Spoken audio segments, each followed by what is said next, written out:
Well, boys, we did it. We did the meme. Not only did we get 99 rune crafting on the Ultimate Iron Man, but we did it as the very first 99 on the account. And it only took us about 8 months of on and off playing. You know, the worst part is this will be the third time I've maxed rune crafting. I've got it on the main, of course, but also I've got a level 3 skiller I used to play a few years ago, and I've got 99 rune crafting on that as well. It's it's something. But now look, the cape is slightly different around the edges than if I had done things in a different order, and that is pretty damn poggers. And I mean, let's be honest here, the old Runecraft bad doesn't hold up nearly as well with all these new methods added in the game.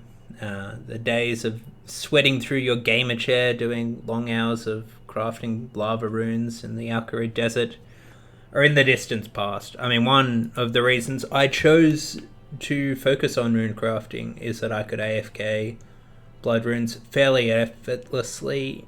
And in that sense, it's not too much different from if I was fishing or cutting redwood logs. I mean, here's something really crazy. I'm in the top few hundred players on the UIM high scores. If you type it in on RuneLight. Yeah, see, rank 616. Out of everyone who has ever played this game mode, only the select few cream of the crop elite esport athletes have what it takes to grind out this skill. As for the process itself, like I said, it was a lot of Zaya rune crafting, but also a fair bit of Guardians of the Rift. Now, for Guardians of the Rift, it really helps a lot to have a colossal sack. And in addition to my colossal sack, I also have this rune crafting pouch, which you can make after you unlock the Abyssal Needle from the Rewards Guardian. It's a 1 out of 300 drop rate, and then you're able to stitch the other 4 runecrafting pouches together in this sort of Frankenstein's monster kind of thing, which holds up to 40 extra essence. And as you may or may not know, as an Ultimate Iron Man, I cannot use the bank, and so having all of these extra inventory slots and the ability to hold 40 extra essence is incredibly handy, and it really is a huge boost to the experience per hour. A neat little trick not everyone may know is after you've got the needle once from the Rewards Guardian, you can use just a regular needle on the pool and have it transformed. It's also not too difficult to get all of the component rune crafting pouches back either. The abyssal creatures drop them at a fairly reasonable drop rate. I believe it's 1 out of 42. And you can access all of the abyssal creatures fairly risk-free by going through the fairy rings. This is really good on the UIM because when I get rid of the colossal pouch, it means I can get it back if I ever need it again in future without too much difficulty. But Paimon, I hear you shout and splutter and cry. I heard through a friend of my cousin's wife's boyfriend that your runecrafting pouches degrade over time. And yes, that's correct. Which is also why I've done Lunar Diplomacy on the account to unlock NPC contact. And so with the right runes between each game, I was able to call a Dark Mage and have him repair my degrading pouches. And that's also just a really useful quest to have done for the account in future. It's going to be fantastic to have Lunas unlocked. At least that used to be the meta. But another possible reward from Guardians of the Rift, these little red bead things, the Abyssal Pearls. And after a 25 pearl fee, you can pay there's an NPC in the lobby of the area, and you pay them a single bead each time to fix the sack. And I originally held off doing this because I was saving the pearls up to get a lantern, which you can buy for 1500 which you can put different kinds of logs in your abyssal lantern. You hold it in the shield slot, and it's completely useless outside of the mini game, but in the mini game you can get a series of bonuses like extra points per round or extra runes crafted, depending on your fire making level. Not super important, but I mean, it's nice to have.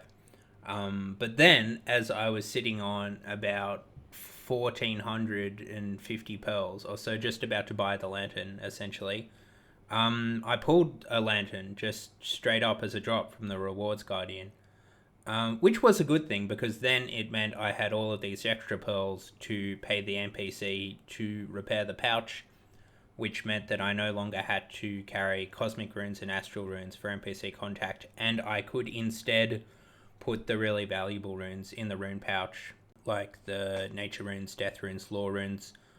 And as you may or may not know, as an Ultimate Iron Man, I cannot use the bank or trade other players, so having even just a couple of extra inventory slots per game was good over time. I guess the only problem is now, at the end of the grind, I've still got all of these pearls, but no idea what really to do with them. You can buy, you can get dye recolors and that sort of thing from the Rewards Guardian as well for the outfit of the eye, but that's all just cosmetic. I'm probably going to drop them, but if you know an extra thing you can do with Abyssal Pearls that's useful, sound off in the comments section, because I've got like 1,000 of them. In terms of the actual game itself, Guardians of the Rift is pretty simple. You mine shards, you turn the shards into essence. There are gateways to all the different runecrafting altars from all over the game that you can access.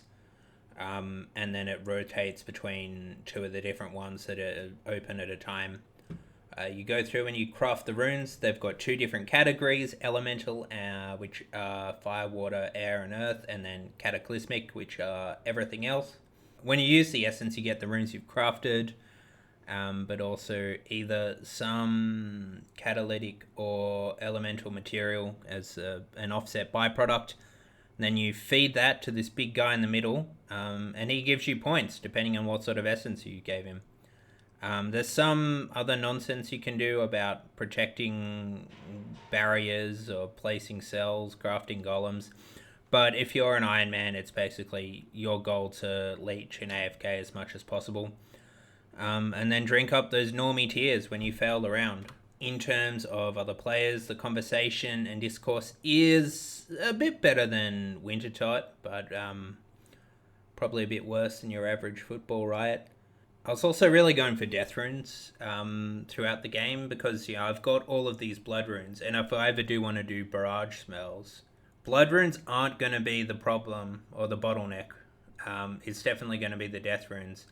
And so whenever the death altar was open, I also made getting those a priority, which did mean I had to complete Morning's End Part 2, although Song of the Elves is another account goal in the medium to long term. Morning's End 2 is a prerequisite for that, so I didn't mind too much getting it done. Although the less said about those light mazes, probably the better. So between passively crafting blood runes and GOTR and many hours of gameplay, we got 99 rune crafting as the first skill on the Ultimate Iron Man account. So if we chuck everything, both all the blood runes and everything from GOTR into the price checker, it comes in a little bit over 150 mil. But of course, as an Ultimate Iron Man, I cannot use a bank or trade other players or use the Grand Exchange, as you may or may not know. So the real value of the runes is all the utility and experience they'll bring to the account. That's an awful lot of blasting, teleporting, alking. I wouldn't necessarily say this changes everything for the account, but it does set the account up nicely on an upwards trajectory for some overall positive net gains. And so thank you very much for watching. I will see you in the next episode where we start putting some of these runes to use.